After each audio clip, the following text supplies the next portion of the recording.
Hey everyone, hey and welcome back to yet another episode of Battle Rap Resume. This is your host Tom Quee. I just want to start off by saying thank you so much for joining me. Thank you so much for following us on Twitter at Battle Rap Resume. If you want to keep up to date with the show, you want to know about upcoming episodes, new episodes, posts from the past, posts from the future, all that mad stuff there at Battle Rap Resume. Please also subscribe to us on YouTube, subscribe to us on iTunes. Please leave a review on iTunes as well. That's greatly appreciated, not just for my ego, but it also pushes up that algorithm, helps us get more views, you know, which is very, very welcome. Also, go on to patreon.com/Battle Rap Resume. If you enjoy the show, you know, there's been quite a lot of episodes, quite a lot of uploads up there. I've never asked for anything back. I'm never expecting anything back, but if you'd be kind enough to give something back, as a lot of people have been, thank you so much. You can donate to the show. In response to that download, in response to that donation, say you get downloads of exclusive episodes, stuff that won't go on the YouTube for months or maybe even ever, in the sense of resume review, which is kind of like a monthly behind the scenes sort of stuff. Also, go on to redbubble.com. Check out the Battle Rap Resume store. Loads of sort of t-shirts and mouse mats and various affiliate merchandise on there. But I just want to jump into today's guest, because today's guest is, a very special guest for the show, really. Someone that I've been a huge fan of, pretty much since I started watching Battle. Someone that I look up to as a writer, and just the back catalogue is crazy. VILLUN, what's going on, man? Yo, what's up, brother? It's good. You good? I'm good, man. I'm good. I'm really happy to have you on. And we should say, just to sort of, when people listen to this in decades to come, as I'm sure they are, at the moment, Arsenal versus Sutton is just going on live, isn't it? Yo, we're getting into it right now. We're doing it. We're breaking the meta. Like, yeah, we'd go in the fourth. We're multitasking out here, bro. Arsenal, there's no pressure right now, but I think we'll come out of it. Not with Gabriel doing that fuck shit he's doing right now, but hopefully. And I mean, like, to a certain extent, multitasking, like your tasks with multis in battling is very impressive, right? I wouldn't say multis in general, but I tried to just piece things together pretty well. Yeah. I mean, you definitely had that kind of coming out of the box. Like, we'll get into force of habit in depth in a second, but like you seemed really well-rounded. Like, you'd spent a lot of time honing your craft. It wasn't amateurish. Like, had you been rapping for a long time, I imagine, before the battle? Rapping maybe 3-4 years prior. Like, if we're talking rap, hold on, say it. Yeah. Yes, that's more WhatsApp. If we're talking rap, like rapping, yeah, maybe 3-4 years prior. But grime, I started off doing grime and literally just writing things here and there, and ventured off into hip hop and battling, battle wise, no, I've never done battles before. And was it always VILLUN? Were you always known as VILLUN? Nah. It used to be just Chips, like, but I realized Chipmunk came out for right, yeah, politics, that you already took the chip. Yeah. Chips isn't bad, I guess. Quite distinct, I suppose. VILLUN's a bit more. I mean, I don't mean this. Obviously, I'm a big fan of yours. Fairly generic name, in a sense. I guess it depends how you take it, really. Yeah, but I mean, like, okay, yeah, I'm not sort of coming at you or anything, like, but I mean, like, obviously we had VILLUN as well, didn't we? Quite recently, with the grime clash in Don't Flop as well, against Double L and Dialect. But you know, whatever. I mean, you know, a lot of these big names. Up Invasion, actually. He's cold. And you know, I was saying you were part of that new breed coming through, and we kick off with Force of Habit, which is another very, very battle rap name. To be honest with you, like, you know, how much Don't Flop have you been watching at this time? Because this is part of kind of the celebrated tryout crop that came in the post Blizzard gust. Like, were you a big fan? You know what? I hadn't watched too much of it. Like, I think I found out maybe a year prior to where I tried out in April. So yeah, I found out about a year or a year and a half prior to once I was at uni. But that was mostly because literally I saw her on Grime Time, actually. Yeah. Around the time I was more into like URL, I came up on like watching Smack, and then I got into Grime Time later along the lines, and then I saw her battling on Pumpkinhead, found out there was like Don't Flop, searched it up. The first battle I watched was was it Pseudonym? I think Pseudonym used to battle, innit? Yeah, he battled Definition and Faraday, a few others. Yeah. I think, was that in London? Potentially, yes. I can't remember, yeah. Like, I remember that, like, watching that, and I was like, oh shit, like, right, so what happens, like, and then I think it stuck in my head, but I didn't follow it too tough. And then around the time I was just came back from uni, was back in London, like, Jump Off were doing their whole rebirth thing, and I figured that, oh, like, yeah, that would be a good thing to just try, like, because I would always written kind of like ballish type bars in terms of rap wise, because that's how you come up here and you just write like aggressive shit or whatever, this, that, and the other, like. Yeah. But then I wasn't too aware of what was going on in terms of the scene. But around the time I did Jump Off was January. Then I lost that, and then I figured, oh, let me. At this point, I had don't follow it on Facebook, so I was like, oh yeah, I saw tryouts had gone by after the Jump Off, and I missed that.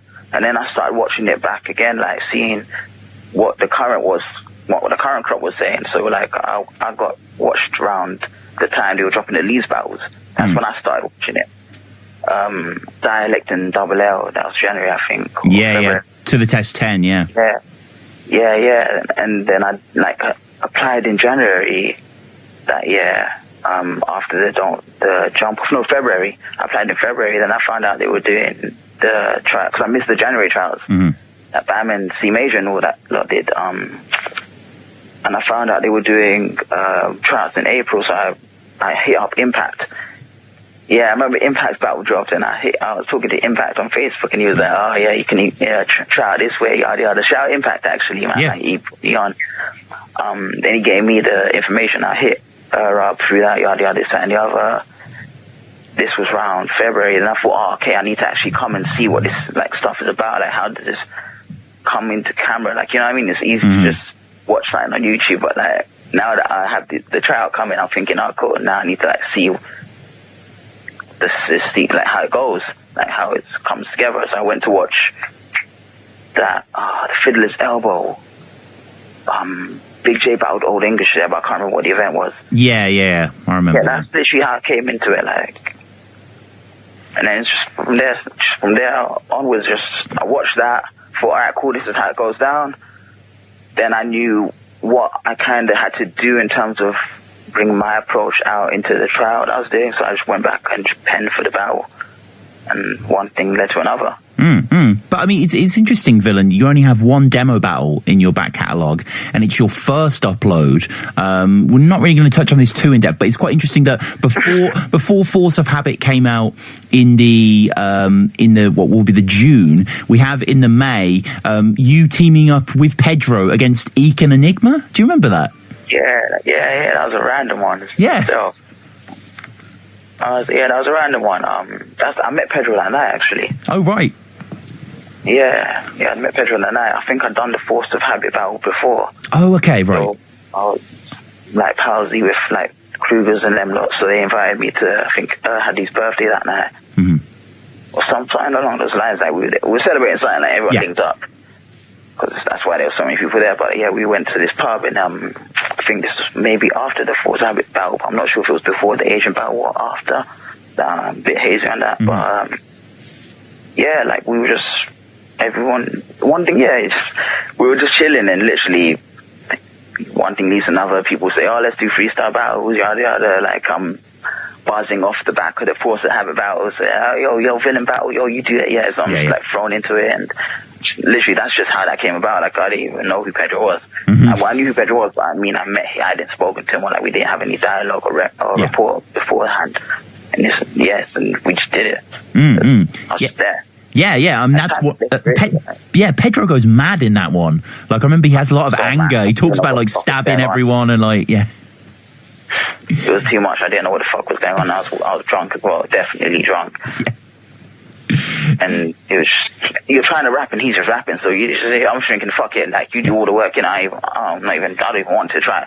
Like there were a few times when you just sort of laugh, like you can tell you sort of like holding him and just sort of laughing to yourself because you're like, it's Pedro, like, what do you do when you're sort of encountered with that guy? I mean, like if you just stand there and just stare, or just laugh, or like he doesn't even give you a cue, you know what I mean? He just like goes off like a minute and then just looks at you, and then you're like, oh shit, what? It's me now. It's just funny, one of them things, because because I knew Enigma were a team as well, and they're funny as well. Like they're good in some aspects of going off the dome, like, and just picking things about you that they can just say as opposed to rhyme.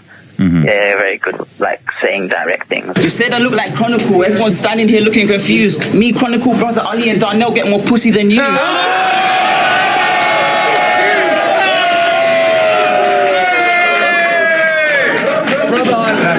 If I were you, I'd fake a choke, abandon hope and forfeit. Being a shit rapper is the only habit you've been forcing. I will invade your barracks and your fortress. Fucking bring your family misfortune when I turn your sister Annie into an orphan. She's fat as fuck. I can tell her fanny is enormous. 20 pounds says it has its own planetary orbit. We get to Force of Habit, which was part of the Manchester tryouts, as you say. These weren't the earlier London ones. Was that anything in your head there, coming out of London, going up north, or was it just a battle? No. I didn't want to do one of those things because I knew the crowd would. I'm going to another person's town. Like I didn't know what to expect of him, or how big he was there, or how heralded he was. Like because I knew Blizzard before, like from watching Grime and all that. Knew a Shotty, and I knew Meanie, the hypes and that lot, but I didn't know who he was. So I did the research, but he wasn't known. So my angle literally was, all right, cool. I'm not going to come and diss Manchester, but I'm going to diss the faction. You're just no one here anyway. Like everyone around you's done bits and bobs here and there. Of course, it's like a really contrived angle, but when you don't know who you're battling and haven't got much to go off, you have to pick little things and just make them bigger than they are sometimes in that aspect. And literally that's what it was with him. Like I thought that was funny. It's a truth to me in how I see it. Is I like to write my truths.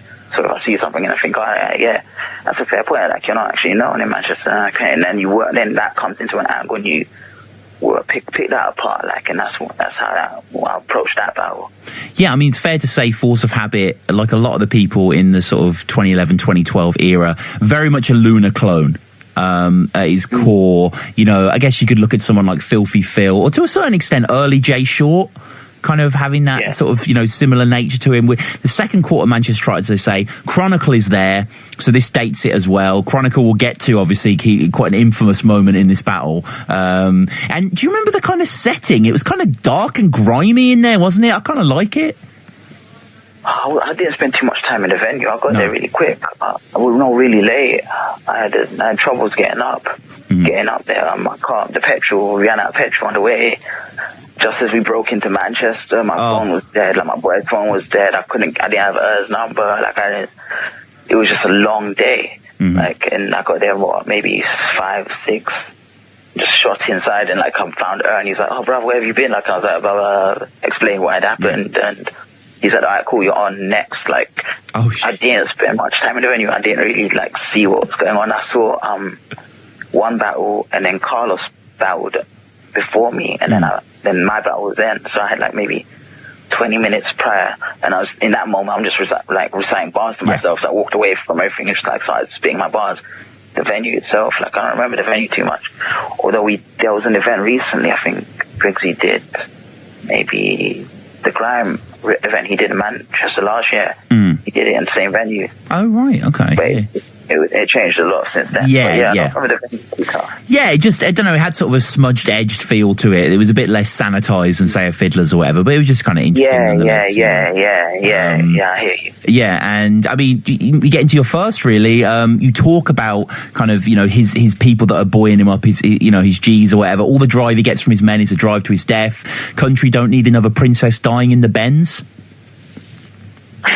We get a Princess Di bar there, which is wow.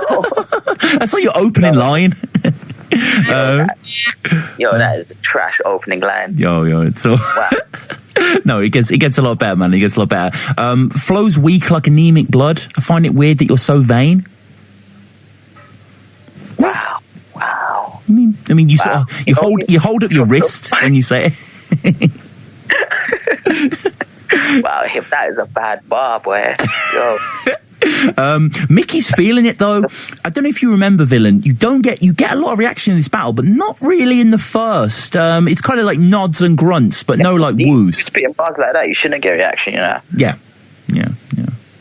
No, those bars don't deserve reaction, but It was. Yeah. Yeah, it was, yeah, but yeah, like you say, it's that kind of like that nascent phase when you're sort of, embryonic or whatever. And force of habit. Yeah, it's when you have no one around you, you don't know what to go off, or the kind of things like how to construct the battle bars per se. Like, it's very amateurish. I can appreciate those. Yeah, exactly. Early days. Yeah, exactly. And you do have a lot in your arsenal that we'll get onto in the second round, which is killer. But Force of Habit starts off very controversial. Basically, just turns to Chronicle and asks if you two are brothers, which gets a pretty it's just a wrong thing to do. It's just kind of it's just a silly move to make in a battle to just go in on the judge and sort of and the whole crowd sort of takes an in breath, and then just that no one's really happy with it. Chronicle sort of smirks. You can tell he's plotting something, and then he goes even further. He says you look really young, so you jump into ball pits and abuse kids and stuff, and it's just a terrible wacky warehouse sort of image. Says you're going to be let down because you didn't meet Lunacy, and everyone sort of groans as well. Even at that time, it's just kind of don't reference the guy. Doesn't need to come up in every battle, but he definitely just has that kind of Luna swag to him. And then you come with the, crazy flip. The whole, because obviously he had said the sort of Chronicle thing. You said I look like Chronicle. Everyone's standing here confused. Me, Chronicle, brother Ali and Darnell get more pussy than you. Mad reaction to that one. It's just playing off what you but I mean with our similarities. I thought, all right, cool, two more people that are similar, or you could say are similar, right? Throw them in. We're all above you, fuck you. Literally. Yeah. No, it's fucking great. Everyone rocks with it. It gets a huge reaction.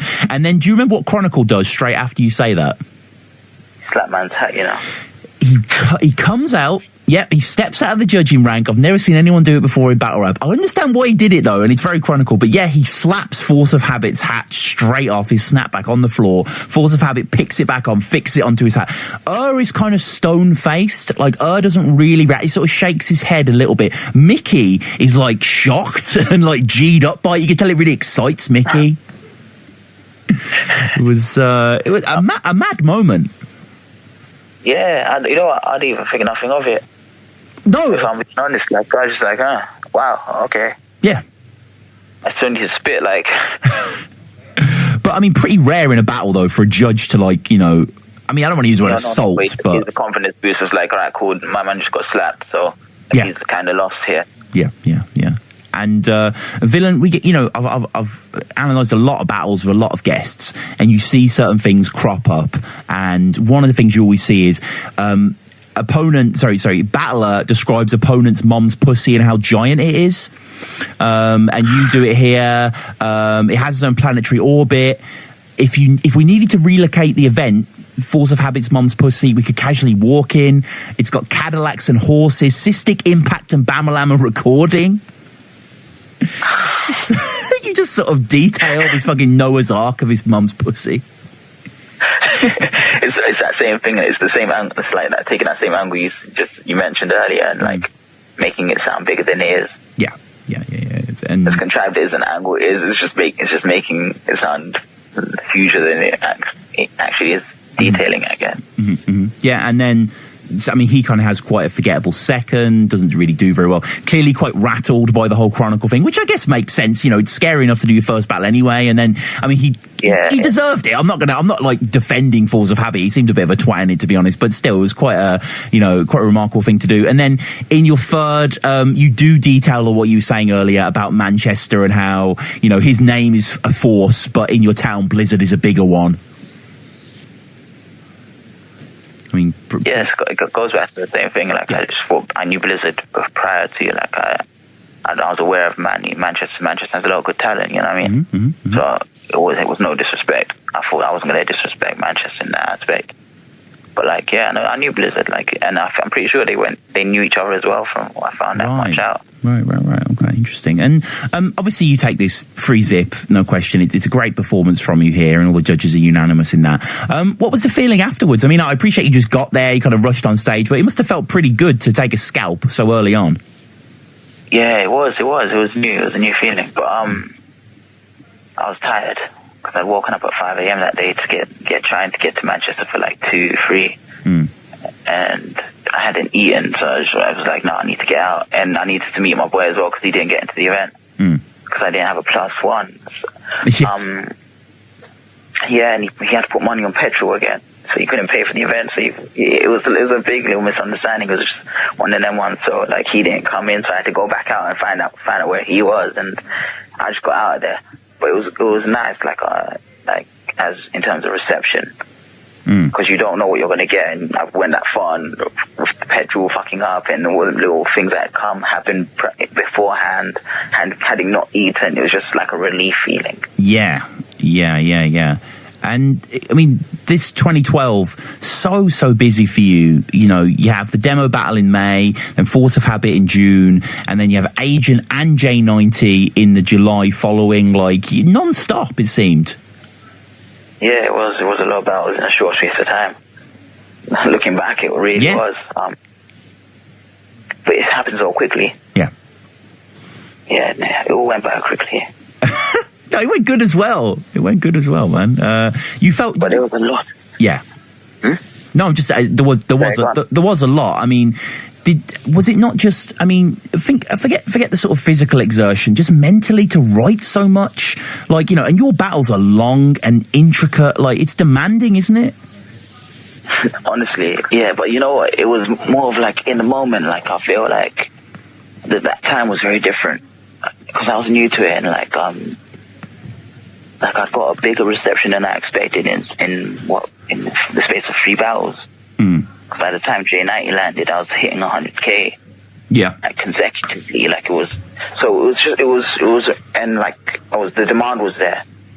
So the demand was just intense, like it was crazy. So you're just meeting the demand, not thinking too much about, you know what I mean, nitpicking and shit. Here, you're just taking what's offered to you, and you're obviously being offered shit. Well, I mean, I was obviously being offered shit on a regular basis based on demand. So that's how you end up doing that battle continuously. I did the Force of Habit, bang, Pedro 2 weeks later, Agent 2 weeks later, J90 4 weeks later, Toucan and Most Probable week later, a month break, J Smug and Arc within a week of each other, a month break, Carlos, Christ. Yeah. a month break, Dekay, a week later, 2 weeks later, Big J got rescheduled, so that ended up being 4 weeks, and Def and Sue's, Sonny Bamboo, Unat, it happened so quickly. And it was like, what, 13, 14, 7, like between 13 to 17 battles in the space of, by the time October 2013 had hit, and I'd done the DNA. Yeah. So it was a lot of battles, man. It was a hell of a lot of battles. And obviously the demand was there, like, so and then you're in the moment, so you're just, and I enjoyed writing. I enjoy writing. I love writing. So it's just, it was fulfilling, if that's a good way to put it. Yeah. As demanding was, there was fulfillment to it as well, because my main thing is writing the bars and people enjoying the bars, enjoying the content, finding rewatchability in the battles. Like, so yeah, it was cool. And you know, out of those battles, if we're just going to kind of chop off a DNA for the second, so about a year and a half or whatever, 7 of those have over 100,000, and then like 3 of those have over 500,000. Like, Villain, I'm a big fan, but like no one in Don't Flop really gets views. How come you get so many views? Honestly, I don't know to this day. I really do not know. Like, some say it's because of my appearance, other people say it's because of the content. Like, people appreciate different things. Like, at the end of the day, what I receive back from people is appreciation for the lyrics. Oh, yeah. So all I can say, if it's getting demand, then it's getting demand. It's just an extra blessing on top of people enjoying your lyrics. I mean, the views aren't too much of a thing. It's more so the reception you receive and people quoting your bars back to you, you know, and just showing appreciation, because that's what I do it for, like the writing. I mean, it's good to have that. Yeah, and obviously one of the jewels in your crown early on, at least, was the J90 battle. Yeah. I mean, like, looking back, what's your abiding memories of this clash? Kill him. Yeah. I generally kill him, like, that was the motive. Because I written quite a lot for that battle. per se, because I didn't know what to do too much in terms of angles, and I thought like he didn't have as much battle-wise to even go off again, like the Force of Habit situation. But he'd done SBTV and these little freestyles and had little songs here and there, so I had to like really listen to this shit, like, and figure out what the fuck I was gonna do. And still, by that point, I still didn't have 3 rounds. I think I wrote a week, 2 weeks, or a week and a half or so. So I literally thought, all right, cool, let me go with just Jay and incorporate Jay into things. I don't know, I just thought it was a good idea and just stuck to it and built angles and like themes and around, and then put it all together. And my approach was very different for that than as from the Asian one, but the idea behind it was my thought process was I need to like redeem myself for fucking up against Asian, which was only prior, because it kind of devalues everything I've done with Force of Habit. So that's where I was at with that. So it was like, all right, cool, I need to bounce back and get this guy, and this is the guy I've been given, and it's a tournament as well. Yes. So this is literally about bars. Like we're here to bar, so I'm going to bar you better. Like, and and it went down that way. I think that's more so because it was in my mentality to do that. Like that was the thought process. Like, yo, I need to destroy this dude, freestyle. I need to get him in every single way possible. And that came about, like, it was just a good result. The day your lines wreck mine is when Reebok squeeze. My boy asked if J9 you can take me. I replied, fuck no. F9 like a keyboard key. Don't you get it, Jay? I'm a renegade. I regulate you featherweight MCs. Your mixtape is shit, bruv. Your resume is weak. As far as South goes, you'll never make the team. You wasn't even top 5 tryouts. How are you gonna elevate the scene? Fuck you, where's Joker Star? I wanna place a bet to make some cheese. I'll smoke J420 like I'm celebrating weed. Fucking great battle. I mean, yeah, from both sides, really good. No, even him, like, he did good, but I knew he would, because he wasn't a terrible rapper. From where I saw it, like, he understood content, OTs, he understood similes, metaphors, he had, like, basics down. And I mean, like, when people come with the sort of the endless sort of, you know, the physical humor and stuff like that, does that just, are you just tired of that? Is that just boring now? Pardon? You know, so he kind of, you know, it's kind of the decision in this battle, or the argument is, it's name flips versus just jokes, and him just kind of going constantly on the appearance. I mean, that can get quite tiring to listen to, I guess. It can be, to be honest. But after, like, having done so many battles, I kind of, it does get boring. Yeah. But at that time, it was fresh, because I was still new. Yeah. That was my third battle. Probably like the first time people in London had seen me. So even I hadn't even battled in London. That was my first time in London as well. That's another thing. Like, I had to kill it. We're both from London. Yeah. So I'm like, nah, bro, it's my town now. Like, yeah. Let me get you that. But yeah, man, at the time it was fresh. But after say Rivers battle, now it's just boring. It's like, okay, cool. Yeah. That's a long way ahead. But obviously, but still, again, like, some people still respond to it and react to it, but it is what it is. You know what I mean? I can't control that. But personally, hearing it is, all right, cool, now I'm tuning out. So I'm not thinking of this as much. I'm just thinking, all right, cool, I can't bother to listen to you. I'm just going to play my lyrics in my head, and we'll get to this and when we need to.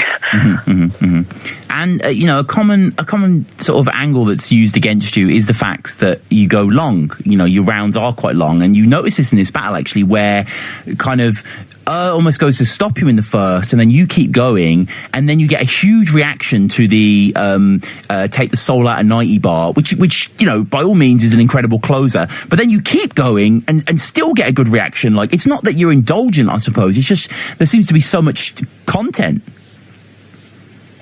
You know, I'd timed the rounds to the how it was, and like, I think with how I practiced it myself, it comes out quicker. And I didn't expect to get as much reaction. So now, like, with the reaction, you're stopping much more, you know, you're giving space for things and shit. Like, I think it just comes out as much longer with the reaction it gets. Especially in that battle, like, when they had that big reaction, like, everyone thought that was the end of the round, but I was thinking, shit, I got like about 20 more bars. Like, so, you know, but now you feel bad, because in a sense, he wasn't getting as big reaction, so his material just kept spouted out of him. I don't know. I think that's where the contrast comes in. Like, yeah. I think that's fair. And I mean, a lot of people see this as like a sort of, I don't know, classic almost. Like it's so watchable. I was just watching it today. It's just such an entertaining battle. Classic, yeah. You could call, yeah. I guess you could call it a classic. I think it's three great rounds from both of you. The audience are lapping it up. There's just that. If it has a lot of playback like value, then like replay value, then yeah, you can consider it a classical. But that's the most important part, really. It's not. It's not even about making classic. It's about making a battle that you can watch back. But obviously, the term is a classic. Yeah, I think maybe it's not JC Chiller, but it's like, you know, it's still pretty fucking good. And that was the first of the top 8 battles that you undertook. Obviously, you beat J90, went on to the semis against J Smug. I don't want to touch too much on J Smug, but I just wanted to know your thoughts on J Smug, because I had Jay Short on the show quite a few months ago, and we were talking about J Smug as kind of one of these sort of forgotten don't flop guys that sort of, you know, was around, quite an unusual guy. Jay Short felt that J Smug was one of the best, like, just writers of bars and angles that the league has seen. Do you agree with that? League has seen, right. Maybe not the league has seen yet. Yeah. I mean, he pushed it a bit, but if we're talking writers, like he was a good writer. Like how he constructed things and how he thought of angles. Like, yeah. I think performance-wise, that was what let him down, really. And I think that was that battle. If I'm going to be honest, like, I think my performance just got me a little more over the line than what his. But if I'm being honest, I think he probably beat me that battle. Like, right. To be honest, like I could if they gave the battle to him, I would have felt away. I would have been like, cool, that's fair. Like. Yeah, I wouldn't be like, oh shit, you know, no, you may bump me, like, oh, right. You man did me a dirt, but nah, like, I think he won, like, to be honest. It's unfortunate for him that he just, that's where it comes into being a good writer, isn't just all it is. It's cracked up to be. You have to be able to resonate with the people in the room. Jay Short wasn't not Jay Short. Now, Jay Short's not good at it as well, though. I'm joking. Jay Smug wasn't as good at the time at doing that. No. People also, I think people had negative like views about him in that aspect as well, so they weren't as tuned into him. And I think what helped me in that battle was I was coming off the back of the J90 battle. Yeah, it's literally the only battle I'd done like between the J90 and the J Smug. That was the gap. True. So I had that buzz, like I had the room before I'd done anything, even though the performance was sloppy, and I don't even think the bars were very good, if I'm being honest. Like, no, the bars maybe, but the performance, no. Probably one of my worst performances. But obviously, the bars pushed me through, I guess, in that aspect. And we get to the final of the top 8. This is your battle against Carlos. You say you'd seen Carlos's battle. Yeah, your bro. Like, I did want to ask. Like, you say you've seen Carlos's battle against Force of Nature in Manchester. Is that when you guys first met, and then you were friends from there, or Byron? You battled Byron. Yeah, well, that's where we met. Yeah. It was funny you say that. You mentioned that actually, because I remember, like, because I come in late and all that. I was standing just watching. There was 2 more battles prior to mine. So one battle was going on when I went back downstairs after speaking to her. I went downstairs. I was in the crowd just watching the battle. And Carl comes up to me and he's like, oh, yo, like, I swear you're villain. And I was like, huh? Like, because to me, I had that encounter before. Like, no one had ever, like, come up to me and done that before. I was like, huh? Where the fuck do you know? In my head, I'm thinking, where the fuck do you know me from? Like, he's like, oh, I saw you on Jump Off. And I was like, oh, shit. In my head, I'm thinking, oh, shit. Like, you saw me get battered, bruv. And he's like, oh, you're sick, man. I'm like, oh, sick. In my head, I'm thinking, oh, cool. I like this guy now. But no, we got to talking. And also, I noticed who he was, because when the flyer had come out, I did what you do. Obviously, I researched everyone on the flyer. I checked. So I found Carlos's videos, him freestyle battling, which it's a sick trait to have, especially at his age when he was like 16, 17 at the time. So, but he was doing this at 15 in the videos. So I saw him freestyle battling at school and shit. And I was like, and he's actually killing it, to be honest. Like for 15-year-olds freestyling in school, like he was killing it. So I had like, that in my mind. Like, I knew who he was. So we spoke, and then literally called for him to come to the middle, and he went and did his battle and he killed it. And I remember he did some freestyle flips as well. So like, and in my head, I was thinking, oh yeah, I need to do some freestyle flips today, like prior to getting the event. I was like, yeah, I'm gonna try and freestyle yada yada or whatever. Like, just so I was kind of impressed with that, like, and we just got to talking from then on. We just built a rapport. And you really hit it off, I guess, because I mean, it's kind of the theme of this battle is how close friends you are. Yeah, Carl was my boy at this point. Like, Carl was, we were boys by then. And we still are. Carl's my dude. Loved Carl. Yeah, of course. I mean, was it a little uneasy, perhaps, that you and him were facing each other in the final? It was so fun. Like, because prior to that, like, we'd practiced our rounds at the top 8 tournament together outside. Like, we'd, written together. Then we did the 2-on-2 a week later. So I was linking up with him the whole of July, like, right for his 2 count. And most probably did it with, like, I think it was at the event that we did, the top 8 tournament first round. That's when we decided it would be a 2-on-2. No, we decided it would be a 2-on-2 duo prior to it, before the agent battle on Facebook or something like that. So then, by the time we'd done the top 8 tournament, not round 1, we were already a duo, and then we did that. And then we went Boomtown Festival in August, sick time for my birthday. Big up and them, they were there as well. Like, we had a great time. And by this point, we were boys, me, old Carl. We were just jamming every day from August, pretty much every day between August and October.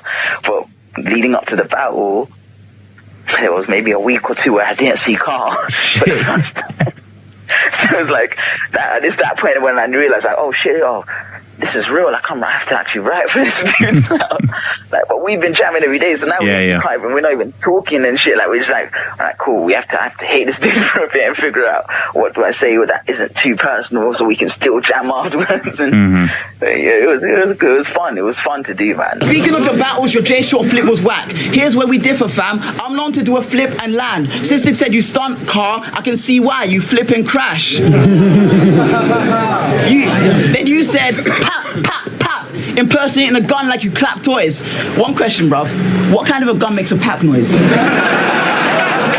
That was probably my favorite one in terms of the tournament battles to do, because either way, however it went, like, I wasn't worried about the result. I just wanted him to have a good performance and me to have a good performance. That was where I was going with it. And like, I didn't feel too much at a loss if I had lost, because things were going well in terms of battling in general prior to everything dropping prior to that. And so it's just a good battle, man. Yeah. Like, Carl's a phenomenal writer. Like, people really, like, didn't tune into how dope he was early on. And you have to understand, he was 17 when he did this battle, like, just about to go 18 in November. So this is a 17-year-old kid, like, and the schemes he put together and the angles he used and how he performed it was incredible. It was like levels beyond, like people give one the same kind of credit that I think they should have given Carlos at the time for doing similar things. One's funny, obviously, but like, Carlos is a writer. He's very sharp at his age, and he's much better now. Like, no, you're right, man. I mean, going back, I knew that as well because I was his partner. Yeah. I knew how dangerous he could be. Yeah, he's sensational in this battle, as are you. It's a brilliant watch, this one. Oh, that fucking the first round, that zombie scheme. Holy shit. Yo. Yeah. Yo. When I heard that, and you're standing in front of a man saying that, and the whole room, that was the first time we'd done a big event like Cable as well, like. The whole room just like, you hear the vibration, gets us at the top, like, bah, bah, bah. You can, Sway's there. He's like, and I'm just there, like, rah. Fuck, man. You're a bad friend, you know? And I mean, throughout boy spinning me. like, it goes back to that same angle though, of appearance, but Carlos did it better than anyone. Yeah, definitely. And he'll say this to this day, like, that scheme was stupid. Like, how he put it together and the whole round, I was just like, fuck, this is a battle. That's why this boy's been ghost for 2 weeks. Like, like that's why I ain't seen you. All right, cool. You're an asshole, man. I was worried that first round. I'm not gonna lie, he shut it down. But I expected that. Like, I was happy. as much as it was like, rah, man, fuck, I'm getting roasted here. I was happy for him. I was like, yeah, do your thing. Like, just let him know that you spit like that. Even if it's at my expense, like, go true. That's a good attitude, man. And you do sort of, a lot of people have commented that as well, that you have this look, you sort of smile and nod when good bars are being thrown at you. Like, you're very appreciative. Bro, that's love. Like, it's not about, it wasn't about him. It was just me and my boy. Like, literally, like, when we got to the event, that was the first time I'd properly seen him for a while. So we were just jamming. I was like, yo, what's good, man? You got some bars for me? Yeah, I'm going to roast you. Like, we were just fucking around. And then we got to the battle and bang, that's it. So I enjoyed it. Like, I enjoyed it. I might be masochistic, but nah. He killed it, man. I enjoy. It's just happy. It makes you happy to see your friend doing good and getting the respect he deserves, even if it's at my expense again.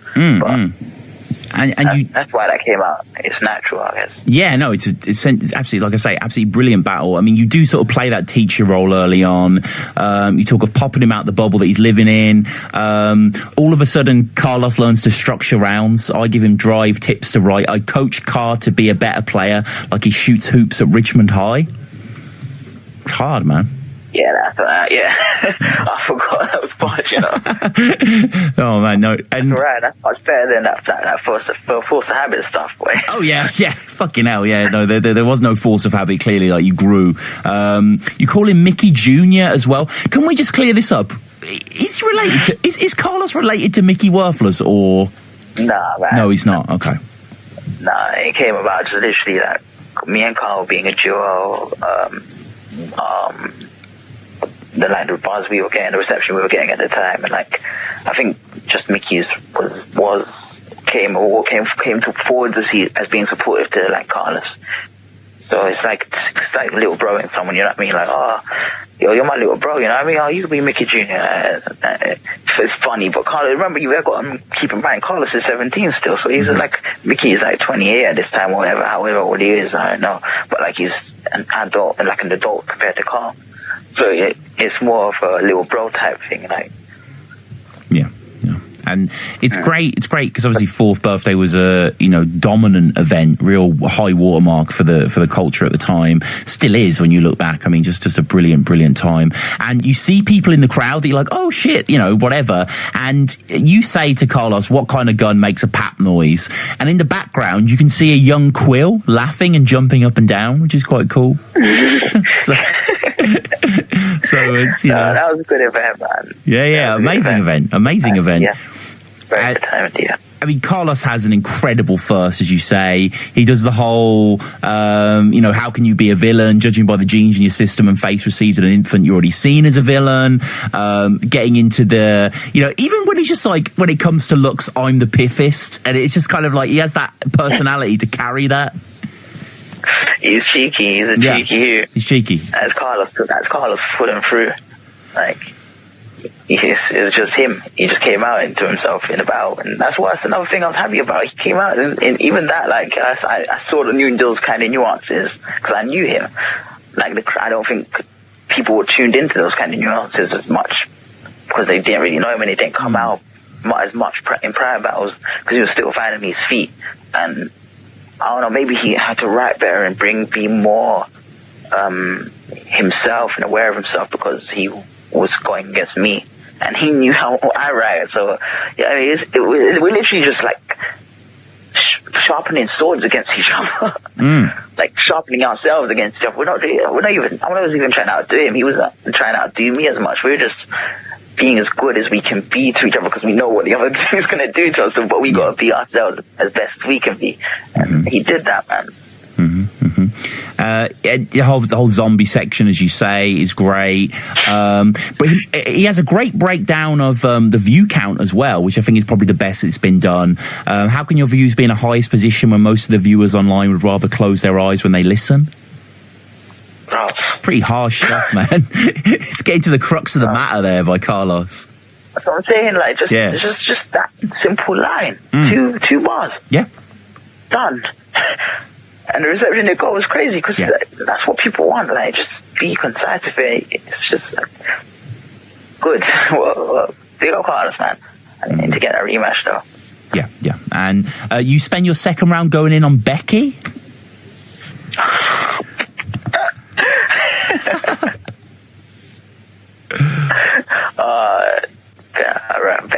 Becky, good old Becky.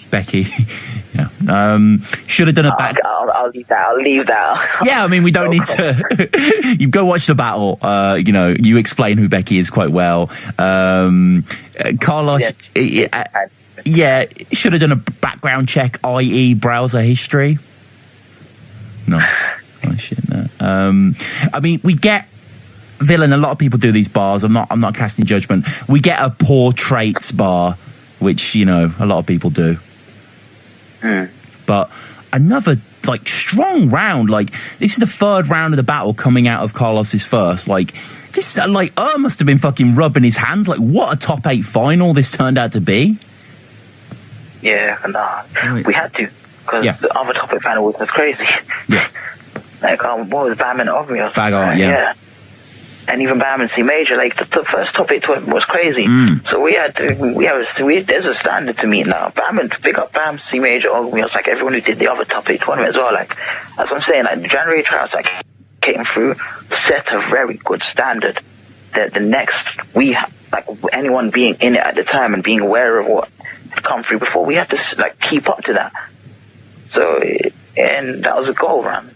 That's why everything flowed so well in January in 2012. There was that zest of everyone just all right, cool. The bar's been set, Dialect and Double L set the tone.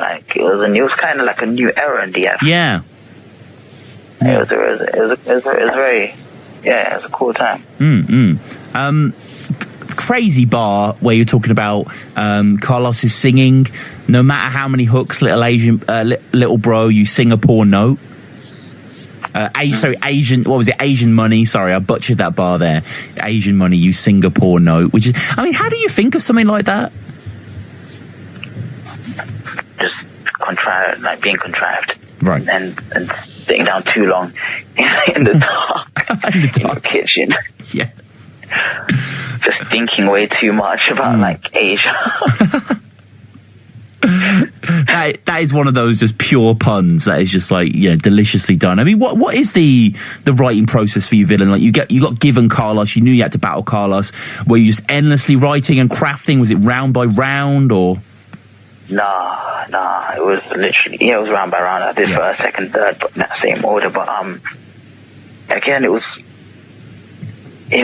not trying to destroy him. It wasn't trying to body someone like Jay Smug and Jay Knight. It was that kind of mindset. It was I got to kill these guys. That's my boy. My mindset isn't, I got to kill Carlos. So when the next time people think of Carlos, it's nothing. No, that's not the kind of mindset I had for that. It's just I write good and try and find very light angles. Becky was a light angle, compared to a lot of things I could have said. So it was all light angles, and it was not trying to be too personal because it's my dude in it. So I want to jam afterwards. I'm not gonna say some distasteful shit to you like that. But writing for Carlos was fun because I had to think in a different way. It was a different approach. I wasn't writing to belittle him too much, just belittle him enough to maybe win. It was, crazy, as I say, mad matchup between you both. Ends up with 5-2, Carlos winning, Carlos looking very surprised, and you say something straight away to him in his ear. Do you remember what you said? no idea. I could not remember that, to be honest. Yeah. Fuck Becky, maybe, or something. I don't know. Probably just well done, like, or fair dues. Like, it wasn't nothing too serious. I thought he got what he won. Yeah. Oh, yeah. Like, it made sense. Like, I think he won, to be honest. If you base it on, like, yeah, I actually have you winning, and I'm not just saying that because you're on the show. And I agree with 100 Bullets, who was one of the two people who thought you won, and he says, as I concur, Carlos had an incredibly strong first. Like, I think he clearly won the first, even though your first was really good. But I think your second and third were a bit more tailored, personally, and just had a bit more to do. But it is like, it's not a clear like it's by a hair sort of thing. And it's interesting to see one of the judges that Bullets disagrees with and shakes his head out in the back is Doc Brown, who judged the battle, which is very, very cool to see. And he says something that is very much, when he was saying this, it made me realize the average view of a battle, of like someone who sees a battle and why it'll never get that popular. He says he doesn't like the history of other battles. To him, it's not universal, interesting enough. He prefers ripping on people, which is just, I mean, there's two different sides to the coin there, isn't there, Villain? I can see where you're coming from, though. Yeah. And like, some people are very good at doing that. Like, Lunacy is a very good example of that. And it worked for him. So you can see why he was popping at the time. So you can see why, like, he would have that opinion. But I think it works differently for everyone, man. And obviously, maybe Doc Brown didn't follow like that, so it made no sense to him. Yeah, but universal enough. I suppose so. Calling me a zombie? Yeah, I know what zombies are. Fuck it. Hey, I play cool. Yeah. So, like, it works in both ways, man. It works for Bullets. It works for Doc Brown. Again, it's just 5 people deciding, giving their own personal opinions. In a room, mate, there's a room full of 200-300 people. Like, everyone's going to have a different opinion. Some people aren't voting. Maybe a portion of the crowd you could have picked out would have all voted for me and not given Carlos a round. It could have gone either way, man. And it's just these 5 people who got picked and felt this way.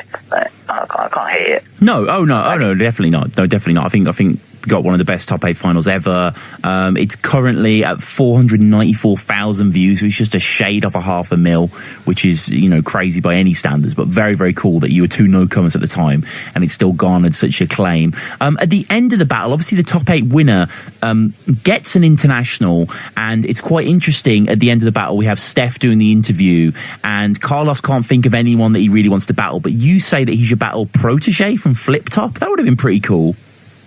Yeah, he would have smoked him. I mean, what? Yeah, that was a good battle. Protege is sick as well, man. He's a very dope battler.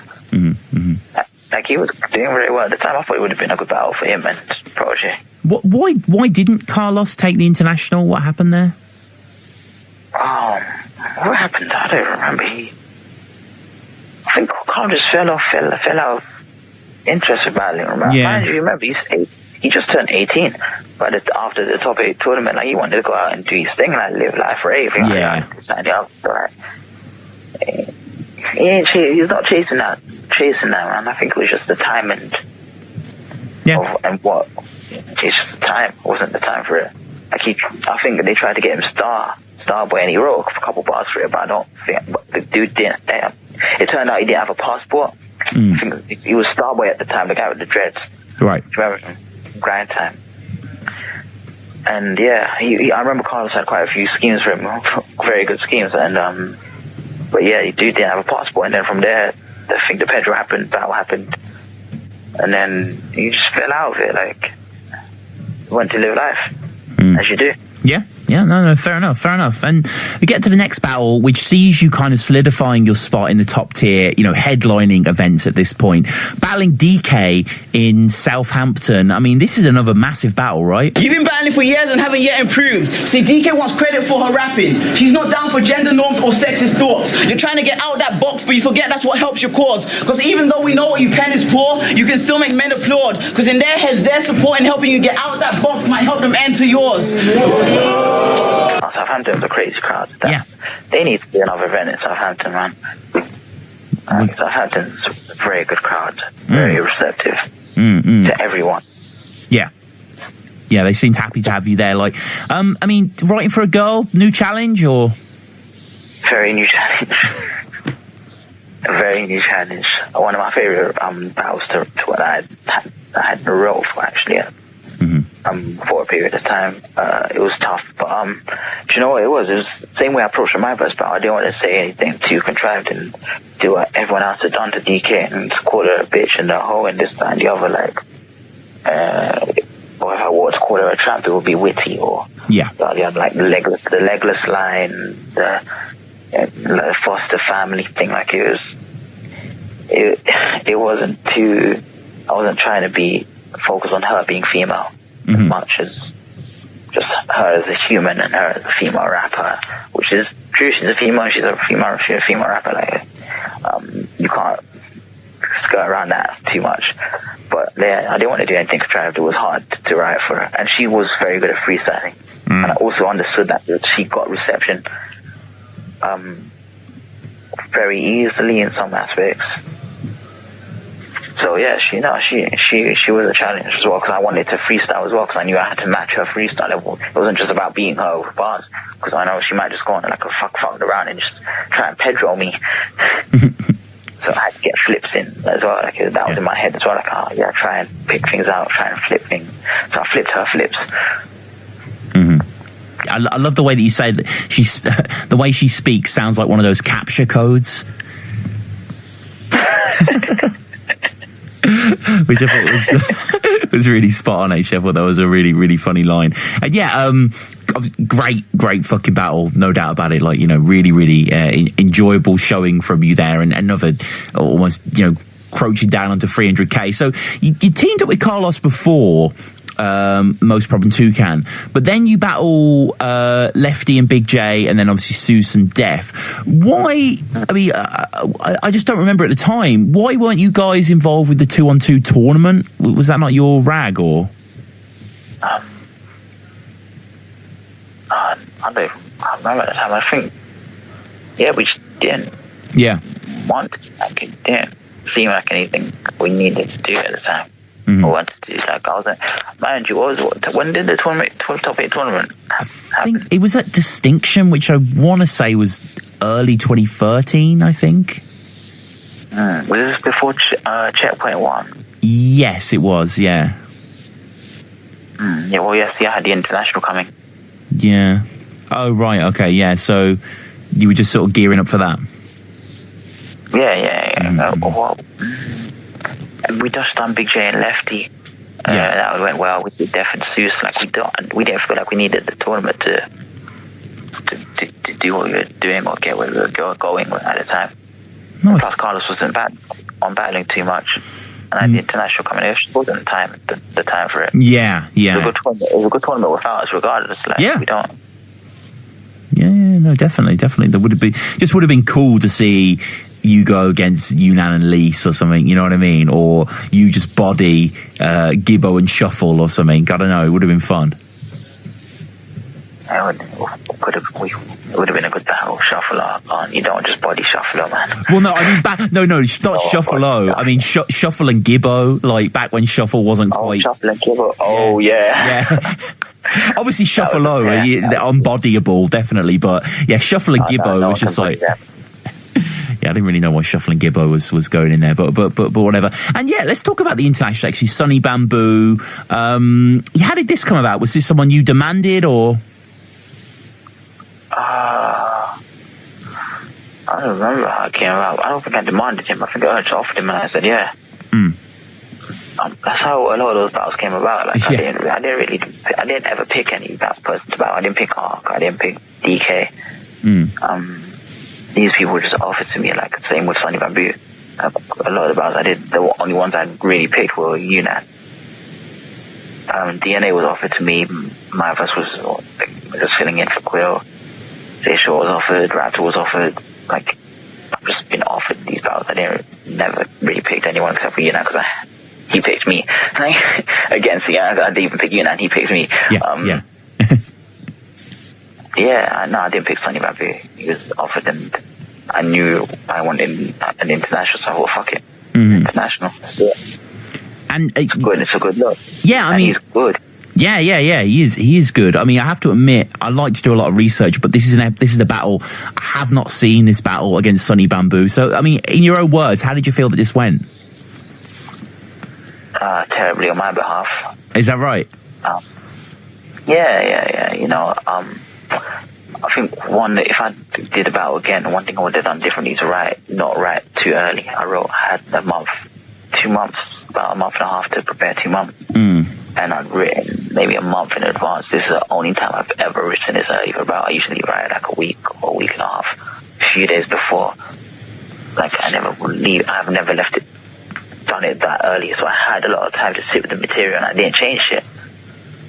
Like I was comfortable. I got too comfortable in myself. Like I wasn't thinking too much about putting in a great performance. I just thought, alright, cool, I got some really good bars here. This is what I've written. This is what I'm going to keep.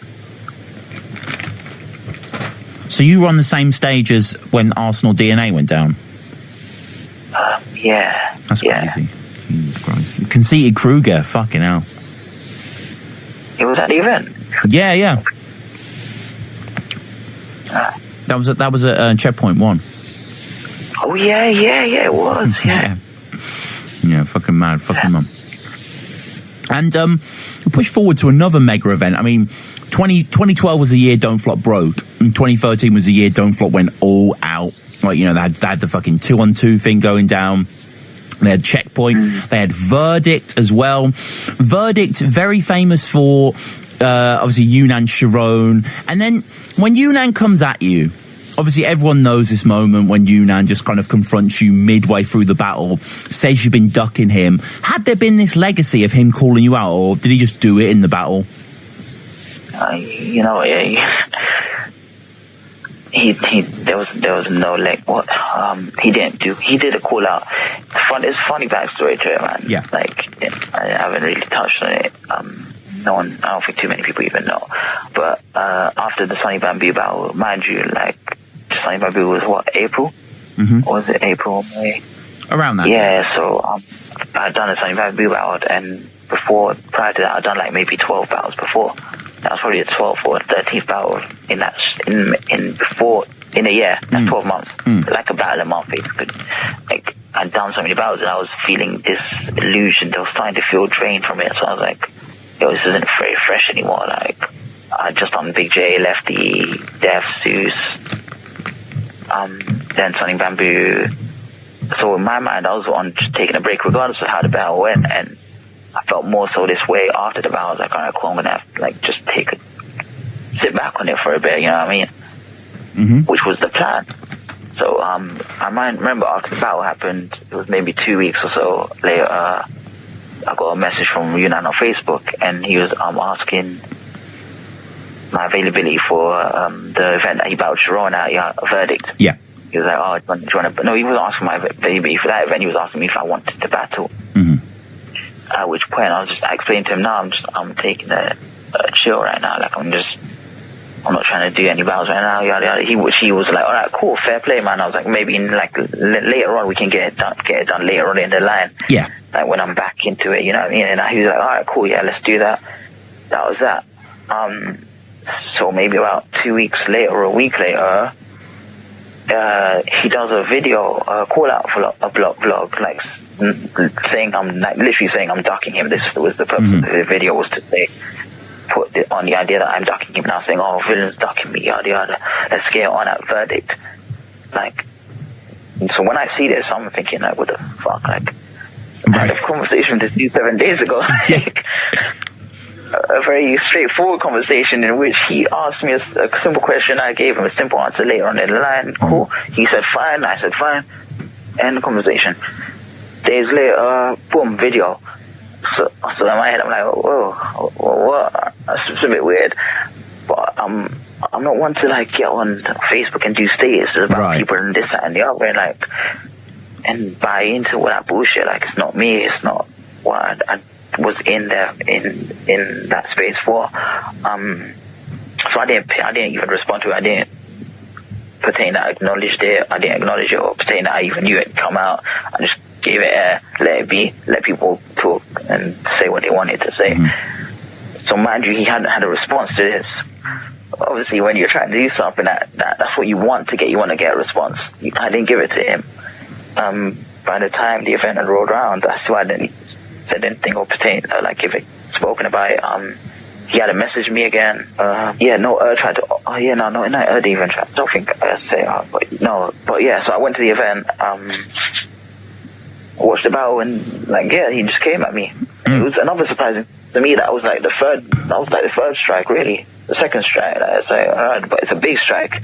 It's the second and third strike at the same time. You know what I mean? Because you've asked me if I want to battle. I say, yeah, we can do it later on. You've made a video, cool, whatever. I haven't replied to it.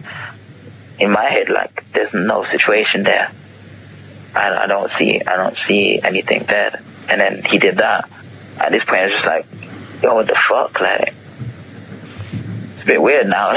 Yeah. Now it's in front of everyone, and it actually looks like something that is nuts. That's why I'm smiling. I'm just looking at him like, what the fuck? Okay, all right, cool.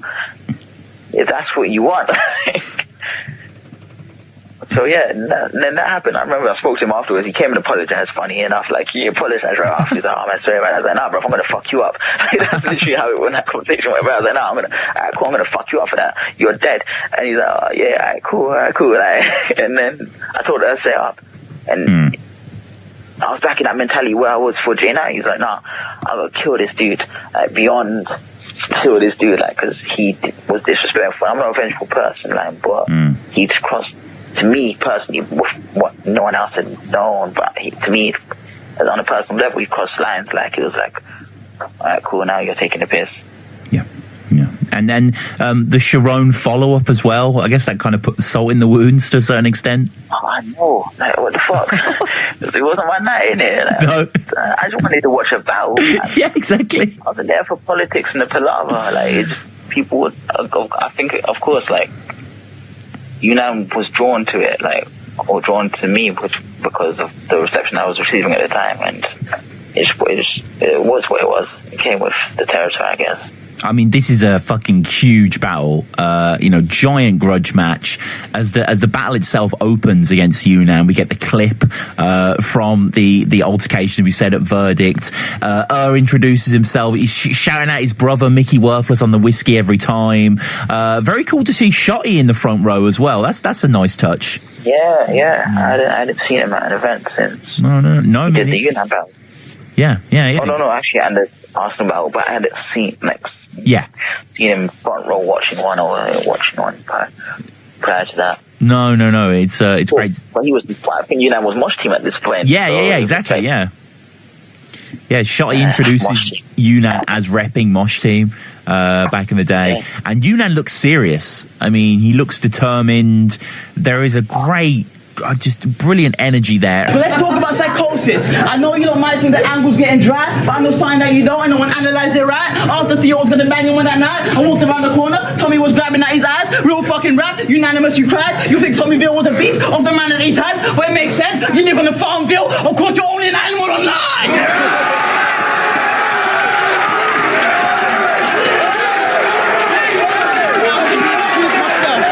Yunnan kicks off by quoting Surf versus Hollow, telling you not to spit gimmick lyrics. Show him the pen like a prison visit. I mean, it's, pen bars. They're kind of done, aren't they?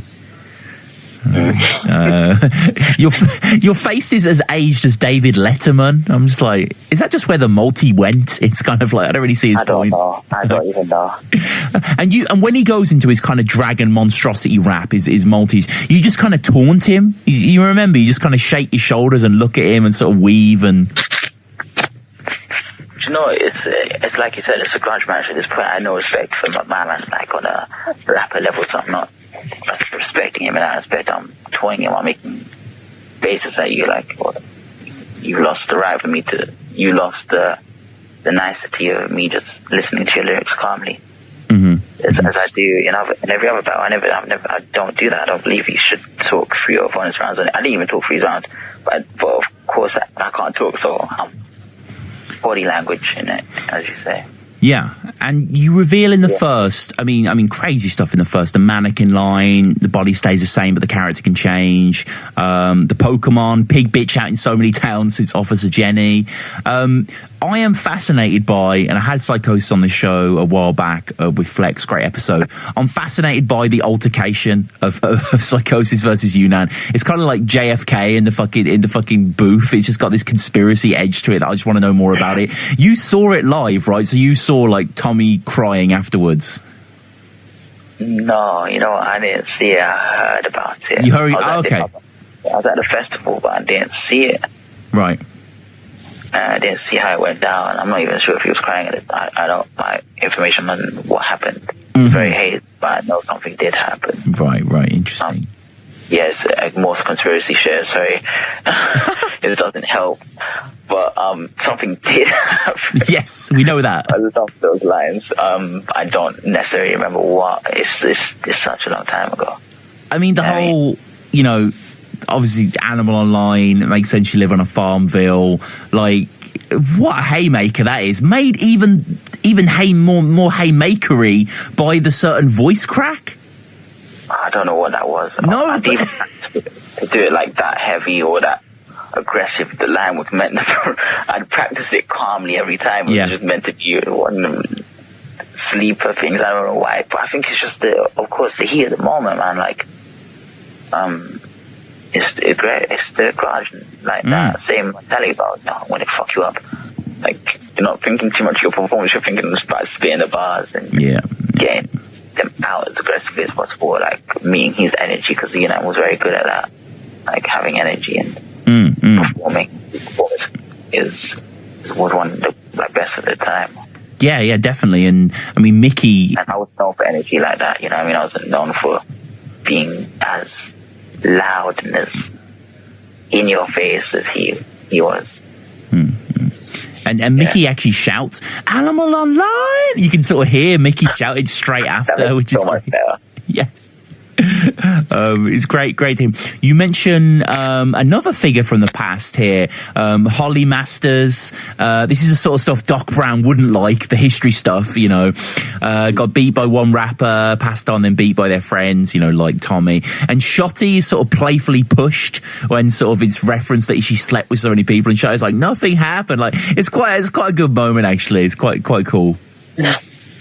I don't know if anything happened between her. No. I mean, again, yeah. Yeah. And it's quite cool. You call Yunnan 10 stone, and he says 15 stone straight away to correct you. And you got. He weighed. No. I mean, why would you know how much Yunnan weighed? But yeah, it was in the monstrosity phase rather than the Noonan, as people cringily say now. Yeah. Just crazy stuff here. I mean, Yunnan has quite a strong start to his second as well. The whole sort of, pick apart from sword to reenact, or pick apart from sword to it's quite nice stuff there. And yeah, that was nice. Yeah, it's just a shame about his choke, isn't it? He just kind of loses his gas a little bit halfway through. Yeah, I don't know how prepared he was. No, I mean, do you ever find that disappointing when your opponent just stumbles, or? No, I found it good. It was good for him. Yeah. He'd earned it. Yeah. I had no sympathy in his battle, man. Honestly, like, in the time and in the moment, like, there was zero sympathy. And it's only about I felt that way about someone. It's more so, I try and be as respectful and nice to people as possible, I don't nice to him prior to, but he just took it a different way, a different route. I didn't appreciate the disrespect. So yeah, there's no nicety in that. No. Like, good joke. No. But looking back, it's not one of them battles that I watch and I tell people, oh yeah, you should watch this one. Why not, man? It's one of your best performances. You know what? The second round, man. The mom stuff. Yeah. What, yeah. you regret it, or? Regret's a strong word. I wouldn't say regret. Yeah, I did. I could see why I did it and the space I was in at the time. But in this day and age, like where I'm at now, I wouldn't.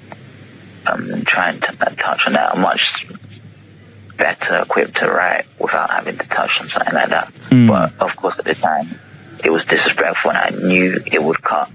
So I wasn't thinking about your feelings, fuck your feelings in it. So that's where I was at the time. And like, yeah, it's, I mean, about that. But watching it back, it's like, oh man, damn, that was a bit mean. It's a good bar, but fucking hell.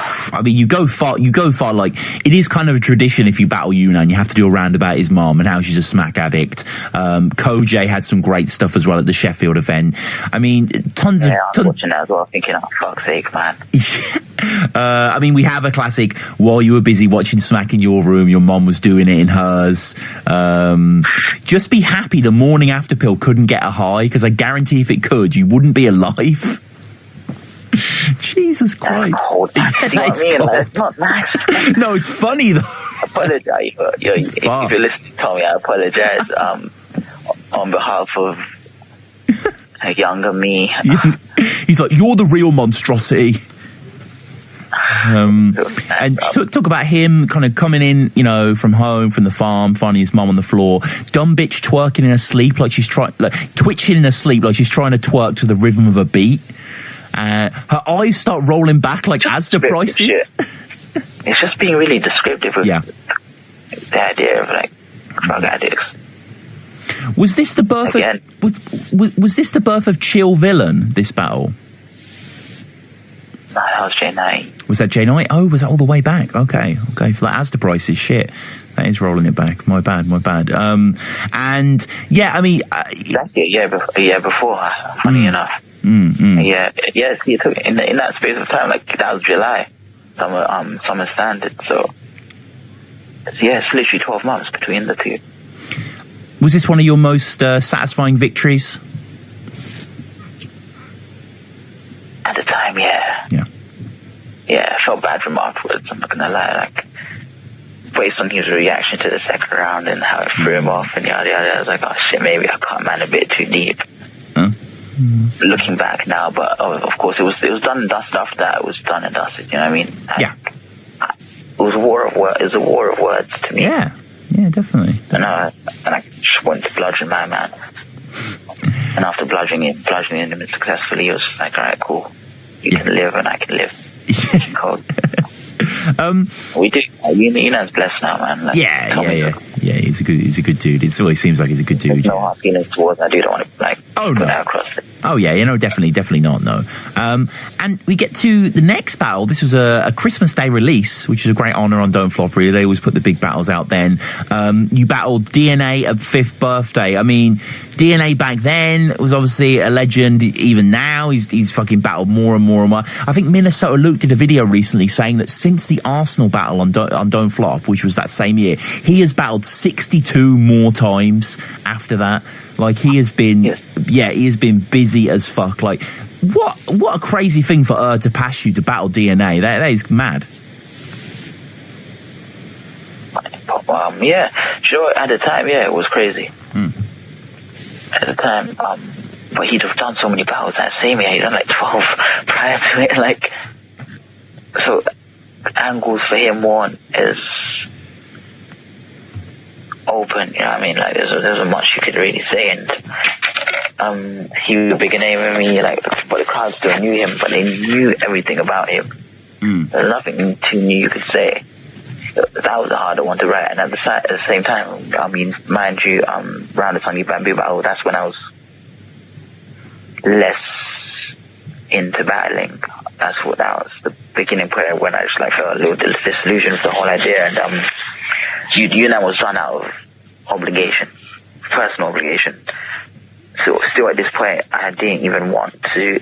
After Unan, I was in the same mind space I was after Sunny Bamboo. I was like, all right, cool.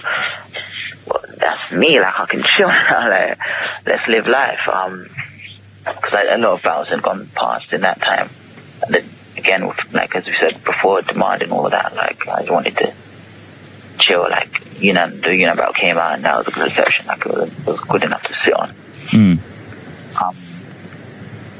Then DNA got offered, and mind you, I'd lost the first international. So it became another personal obligation. I was like, alright, cool.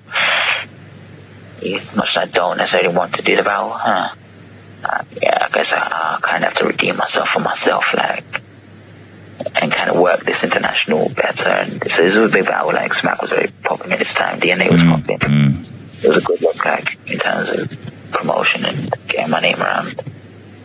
Yeah, so, man. yeah, just, and I mean, that was yeah, and I was at 5th birthday, not at this day, I was at the other day, but it was a giant crowd. Like, I mean, a lot of pressure to perform in front of that many people. Oh, it's a crazy crowd, man. That's another thing, like, crowds kept getting bigger.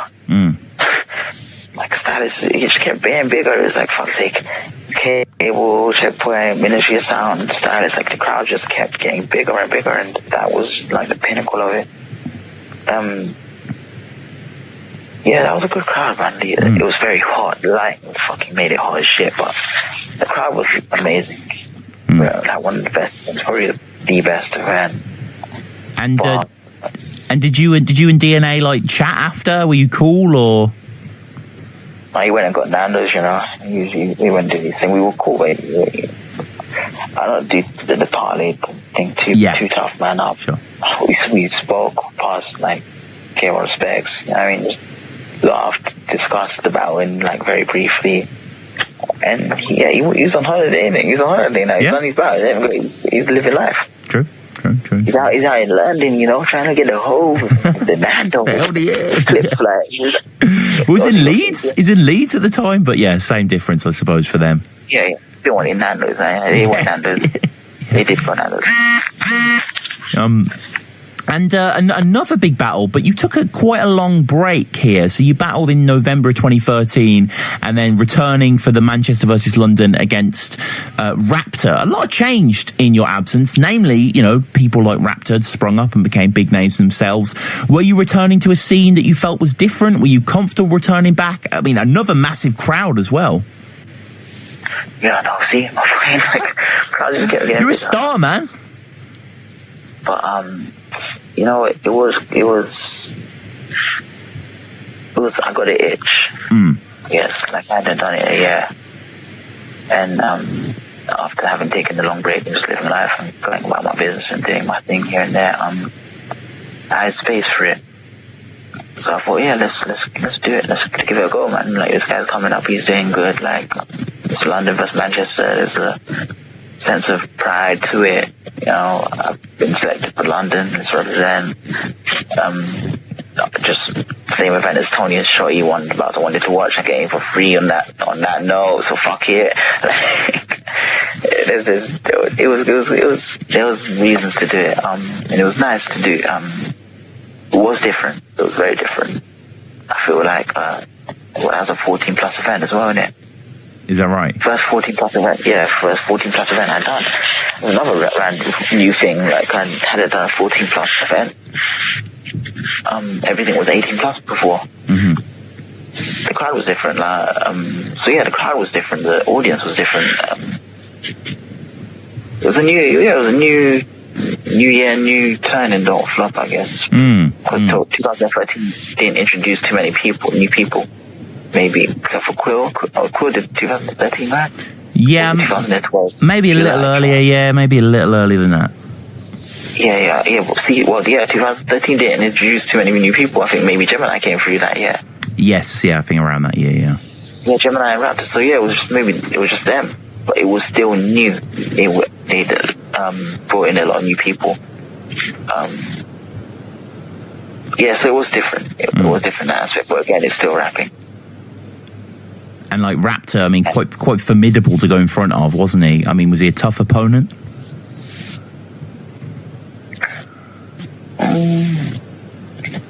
Before due respect to Raptor, he was, but he wasn't.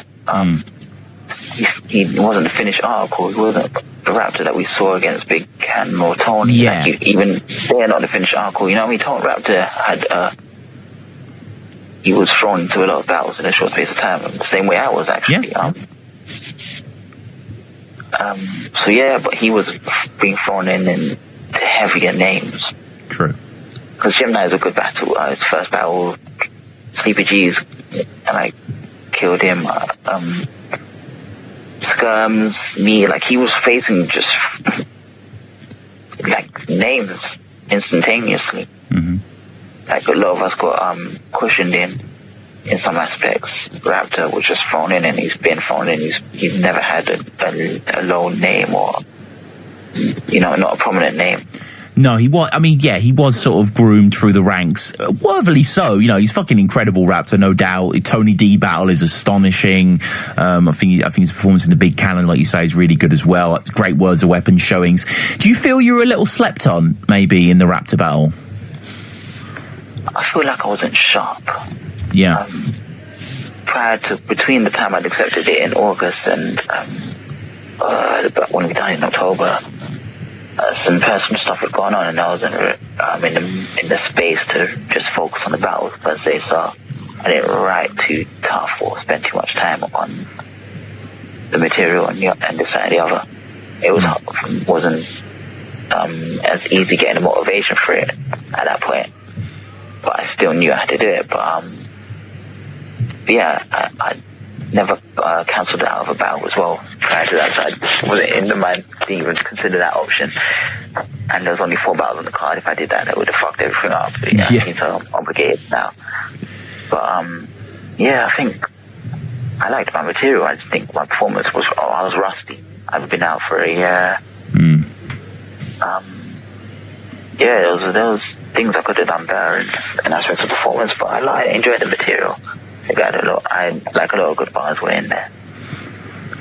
Yeah, it was. Yeah, I the Dekay community bar. That was probably one of my favorite bars that I've been up to that moment.